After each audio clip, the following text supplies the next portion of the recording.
తాము చదివిన పాఠశాల అభివృద్ధికి హమారా విలేజ్ సభ్యుల వితరణ. జనగామ జిల్లా బచ్చన్నపేట మండల కేంద్రంలోని ఎంపీపీఎస్ పాఠశాల అభివృద్ధికి తమ వంతు సహాయంగా పాఠశాలకు రంగులు వేయించి విద్యార్థులకు బుక్స్, వాటర్ బాటిల్స్, బ్యాగులు, జామెట్రీ బాక్సులు అందించారు. ఈ రోజు ఎంపీపీఎస్ ప్రధానోపాధ్యాయులు రఘువీర్ అధ్యక్షతన ముఖ్య అతిథిగా SI Satish, sarpanch Vaddepalli Mallareddy, Nallagoni Balakishan, SMC chairman Narasimhulu, విశ్రాంత ఉపాధ్యాయుడు మంచాల వెంకటయ్య పాల్గొనగా హమారా విలేజ్ సభ్యులు కానుగంటి ఉదయ్, కోడూరి శ్రీనివాస్, కోడూరి కార్తీక్, సద్దాం, రాజశేఖర్ తదితరులు అతిథుల ద్వారా విద్యార్థులకు సామగ్రిని అందించారు.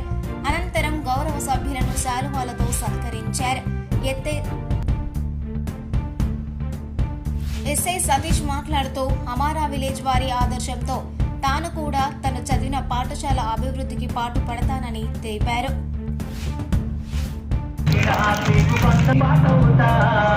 చీకటి బతుకుల్లో వెలుగుల రాగా